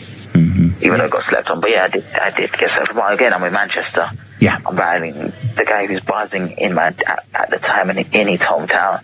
It's like Raptor battling me in post J90 in London. It's So I'm not going to get as much reception in terms of the crowd on my side. But I think I had experience on me at the time, and that's where I may have just edged him. And we get to another battle, interesting battle, closing into 2016 now, against Myverse. I mean, what a sort of left field concept. Obviously, everyone knew Myverse was coming over for the Sheffield thing, and then the Quill unfortunately couldn't battle, and then Myverse battles O'Shea and yourself. How did this come about? And to be honest, again, Raptor, I did Raptor 14, yeah, the end of 2014, yeah. Yeah, October, and then I did J Show in December, and then I had that break again. So my verse is 2016. Quite a long time later, yeah. That's a longer layout than the first layout. Yeah. And I got the itch again. Same thing with Raptor. I had the same itch. I was like, okay, I feel like battling. I'm inspired slightly to write again. And Quill dropped out. I think Liam had asked me, I'll hold Liam in high regard. It's like a favor for a friend, you know what I mean? So I was like, alright, cool, yeah, I can do it, fuck it. Let's help the event out. Let's do this. And Myverse is a very good battler. Again, she's very good, man. So it was an opportunity again. So yeah, I thought, fuck it, let's do it. It wasn't very too much thought on it. It was just snapshot. Your battles took way too long, so I watched one of your interviews instead. And I was giving you respect till a minute in. You said one thing you hate is when you see women use image to progress. But the way you title your videos left man stunned, because sexy ass chick spits. Are you a webcam slut? That's And again, it was like writing for a girl again, and a challenge. It was a challenge. I like to write for Myverse as well, because again, I didn't want to do the same thing I did to Dekay, so I had to think of angles. And that's what fucked me up. It was a week prep, and I was like stuck on angles. Like I wrote my second first, and I wrote my third, and I wrote my first last on my way there in the car, being driven up by Liam and Bam. But yeah, so, and I learned and wrote my first on my way. Funny enough, I had it locked to the point I could practice it quite a few times, and right before the battle, I had no issues. But obviously not as locked as I had my second and third, which I wrote like maybe 2 days before. or the day before, and I had practiced it before I even started the journey up. So it was all fresh material. But yeah, I think one word just disappeared from me and it fucked the scheme up, and I knew that it won't make sense if I miss that word. And I'm trying to think about it in my head, and that just fucks you up. And I hadn't done it in a year, so like I'm not as sharp. It was that first round just showed that really and truly. Yeah, the first round is, I mean, not bad, but yeah, it does sort of suffer from the, you just sort of feel the disappointment in the room, and you kind of talent of a Jimmy Fallon special, and you kind of stumble, and yeah, it doesn't really come out there. But your second is brilliant, man. Like, I think it's second really like concrete piece of work that argues its point well, funny, witty, like, quite devastating, the second. Yeah, it was the same thing. I didn't want to do a contrived angle, so being sharp. Yeah. Like with the angle I was going, and it was taking that whole idea of womanhood without degrading her, using what she said herself to bring that to light. Yeah, and I don't know, I enjoyed writing that round. I enjoyed performing. I think it was a good round. Yeah, it was a really, really good round. I didn't feel like I attacked her as a woman. No, just kind of her own hypocrisies you were detailing out. Ironic, they pay no mind to the words you utter, yet pay close attention to the way that verse is structured. Yeah, you know what? Writing that round, I had my sisters in mind. Like, when I was thinking about how I approach a battle, I was thinking, like, what would I not want my sisters to hear me say to a female as bars? Like, things I wouldn't want people to say to my sisters, I wouldn't say to another woman. That's how I see it. Like, I was raised around women. I don't see the sense in, like, why I would approach it like that. And I respected Myverse's penmanship. And that first and foremost, I wanted to bring that much to light. So I had to be on that level. Yeah, it's crazy good stuff, man. And Myverse delivered, didn't she? I mean, 9 days prep, and the material was fairly tailored. Yeah. That's what I'm saying. Like, she did her thing. It's just testament to her craftsmanship and her craftswomanship, and I mean her enjoyment of writing, and she showed as much respect to me in the same breath. Like, a shout out to Myverse, man. Yeah, no, she killed it. She was very, very impressed. I wasn't too aware of her stuff before this. That day, well, she killed. Yeah, two battles that day. Fucking hell. Yeah, that's hard. That's exhausting. On 9 days. Yeah, I know. Yeah, she just took the opportunity and, wrung it for all it was worth, and she definitely got a fan out of me, and I think a lot of other people. She was very, very good there. Like, a really, really good battle to behold of. And, a kind of common theme with you, really, Villain. You come back for the break. You come back after Raptor. You jump into Jay Short. Come back after Myverse. Jump into Briggzy. You still had the hunger left then with Briggs. No, I had to sort out that choke from the Myverse. Right. It was the same situation as the agent battle. I was like, oh shit, now, fuck's sake. Because I choked in the J Show battle as well. I was like, but then it took a year. I didn't even bother with, like, trying to redeem that for myself. I was like, cool, whatever. I can take a year off. But yeah, it was against Myverse. I did it again. I was like, oh, for fuck's sake, alright, cool. Now I have to, like, really rap. And I was still in that inspired state that I was mentioned before, when I was accepted in the Myverse battle. So I thought, writing it was no issue. It was more reason to. So I took that battle, and I wanted to do that battle. Briggzy got offered, so we got it done. And I mean, cool to have Tony hosting. This is outdoor, checkpoint free. You enjoy that environment, that kind of more fight clubby sort of, locale. But yeah, who am I to criticize your choice, Briggs? I understand loyalty and wanting to see your boy win, but you're such a side man. You may as well be his conjoined twin. So you'll be there on the sidelines, hiding your agony. We'll be there in the crowd, taking pride in it happily. Because people like you jump on anyone's dick just to heighten your salary. Bruv, I'm not blind to no fallacy. Me, I read people in. It's like you made writing a strategy, like you took a page from the Hitchhiker's Guide to the Galaxy. I would have preferred that battle to be on the stage, Yeah. Yeah, I think two battles that battle wins. Frankie and Jay Short got wasted downside. Not because of the environment, just because you can't hear people. the people at the back can't really hear you. If you're 2-3 rows behind, that's when you're struggling to hear. And there was a lot of people there still, like, it doesn't come out on camera, but there was a lot of people. And after the battle, like, it was that same response. I got, like, people coming up to me like, oh, yo, man, it's like, it looked like you were spitting, but, like, I couldn't hear you. Like, but I watch it on YouTube. As a performer, like, I'm coming to rap in the moment. I'm not coming to rap for YouTube as per se. Like, of course, it's going to be good to get to come across well on YouTube, but I'm there for the response of the people in the room or in the area. I want people to be able to hear me. So, you know what I mean? I feel like it could have been better in that aspect. Yeah, I guess so, but nonetheless, for us viewers at home, it makes quite an enjoyable stuff and crazy writing here. Yeah, and just wonderful shit here, like the whole. I watch whilst the scene lies vacant, you man are chasing the throne, but it's crazy because Crow helps me see times changing, like the three-eyed raven. Damn. Yeah, Game of Thrones, but them schemes brilliant stuff. And then you sort of go deep on Briggsy's role within the company. To sort of tell me about the job description. How about yours is non-existent? It's just cheeky little bars there, man. Really. I mean, great stuff. And you said. Sort of, you talk about obviously Soul Battle was happening that day, Briggsy's Raptors manager, all that sort of stuff, and you say you've heard Soul's bars anyway, so he sold his soul to Raptor, and then Raptor actually says, "We'll see, fam," like from the crowd.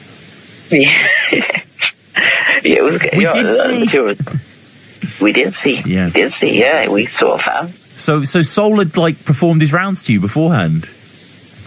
Do you know what? I had that bar written, regardless of having heard Soul's bars. I'm not gonna lie. Like, I kind of expected Soul to take it. It's Soul in it. Soul's incredible as a rapper, man. He's a very good battler as well, man. Like, big respect for him as well. But yeah, But funny you ask, because before the battle took place, I was outside with Soul and Bam practicing, listening to Soul's rounds. Like the round of the bar was already there prior to even having heard rounds, but I actually did hear his rounds just before. So I said it with more of like an aggression to it, because it had truth to it at that point. Right. Like a firm truth to it, like reaffirmed truth to it. And yes, literally just before I done a battle, someone had come outside to find me. They're like, "Oh, yo, you're battling now." So I just like left midway between Soul's third and left him practicing. Oh, he actually came to watch the battle as well. Said he called Game of Thrones bar to me. But I was listening to his rounds right beforehand. So yeah, I did hear his rounds. And yeah, I mean, Briggzy, maybe, Bagnall calls him a little bit bitter at the end of his first, because he's like, that's what 90 seconds is, and obviously you went quite a bit longer. I got more reaction though. Yeah, it's not wrong. And yeah, I mean, a good battle from you again. You sort of show out here, do well. Came back for the Rivers one. I mean, are we going to see you battling more in 2017, or is it going to be a similar pattern of a few and then a long break? To be honest, nah. I don't see myself doing anytime soon. In general, I don't have the motivation to it. It's not the same. It's what I realized with the Briggzy battle and the Myverse battle and the Rivers battle. Actually, I carry from the Briggzy battle that whole death comes in threes idea. It was literally 3 battles that year that I was doing just to see how I felt about it. Yeah. Like it reaffirmed how I felt in general about just my relationship with battling. Like it's just not the same. It's not as fulfilling as it was when I was doing it on a regular basis, and not for reasons that are my own as much as they are the scene or just personal relationships, or just the motivation to do it. It's not the same. The competition's not even there. The judging and all of that and stuff, like a lot of little factors that fall into it. But with the Rivers battle, I just realized, like, because to be honest, I wrote the Rivers battle in the space of 2-3 days. Wow. 3-4 days, and it's probably my favorite material that I'd written. In terms of how concise it was, and I'd taken a different approach to it. I literally wrote 36 bars, 38 bars, and 42 bars for the rounds. Like, and I wrote, like, I planned to write that much, so the writing had to be as concise as it could be.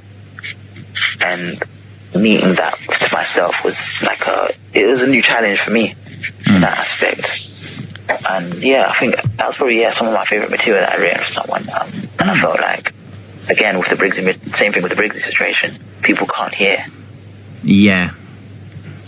So you're again, I'm in a situation where I'm rapping, and as much as the bars are good and I did get reception, in a environment where you could hear it better, the battle would come off better.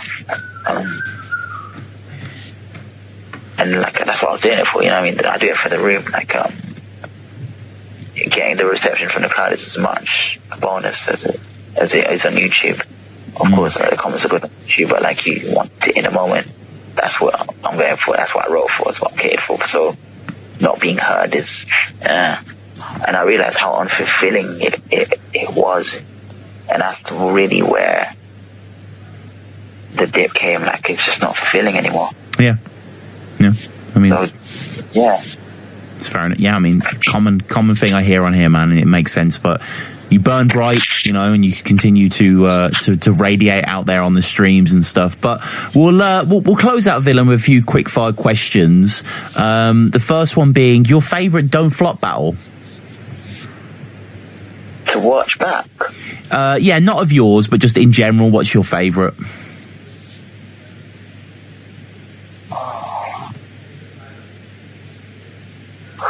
Can I pick?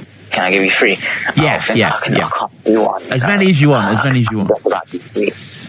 As many. I'd say Soul English, Arc, Sensor, Tony, Arc. Fuck, man, there's so many good battles. Frankie and JB is a good one.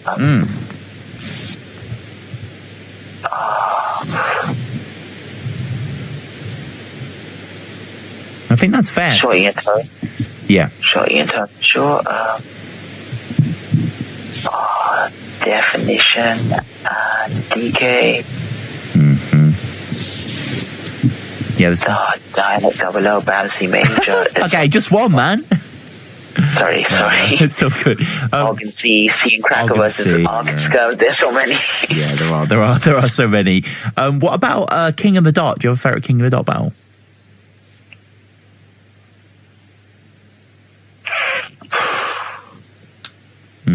Probably be a Pat Stay, Math Hoffa off the top.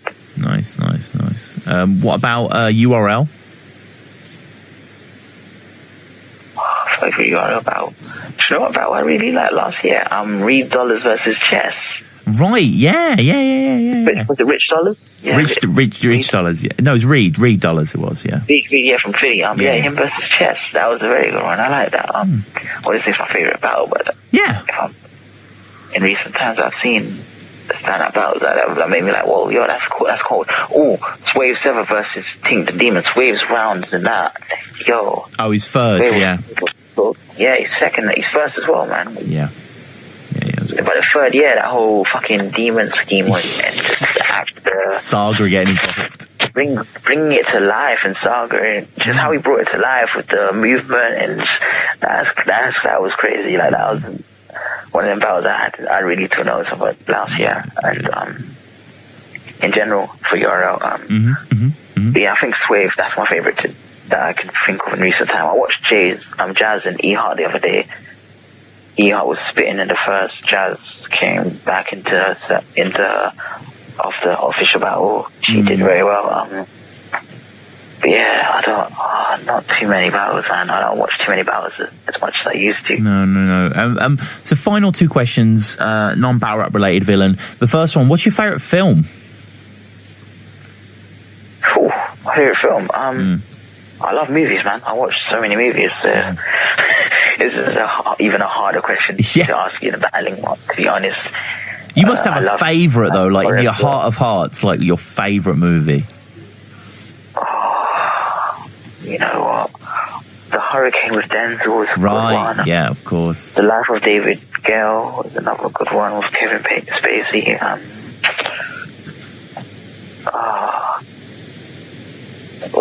Seven's a good one. I like it. Seven Good Will Hunting. What's that Dreams movie with Robin Williams? What Dreams May Come. What Dreams May Come. Yeah, What Dreams May Come. I think we've got 21 Grams. I love foreign film as well. 21 Grams. Nice. Beautiful. And that whole series, like, yeah, sorry, go on. No, and we've got some good things to watch. Yeah, all day long, honestly. If you need a film, just hit me up. I got you. Right. And finally, I know you're a big hip hop guy, Villain, but I'm going to ask you your favourite band or musical artist that is in no way hip hop related. No way hip hop related. Frank Sinatra, Miles Davis, Jill Scott Heron, Michelle Angelico, Lauren. She's hip hop in it, Lauren Hill. Yeah, Jill Scott kind of as well, but I get what you're saying. Like, you know, it was. I love R&B. Luther Vandross. I don't listen to as much hip hop as I do other things. That's the funny thing about it. Like Counting Crows. Yeah. I love music. Yeah. There's so many. Hip hop's harder, to be honest. But yeah, those off the top of my head right now. Fair enough, man. Well, this has been great. This has been very enlightening. I guess finally, how do people get at you? Social media, Twitter, that sort of stuff. Follow me at Mad Villainy. Villainy for you, not AI. Instagram, same thing. Not on Facebook too much. I barely use social media, but if you're trying to get at me through Twitter, really and truly. All right, man. Well, this has been great. Thank you so much for joining me, Villain. It's been awesome. No, thank you for having me, man. It's been a good chat, bro.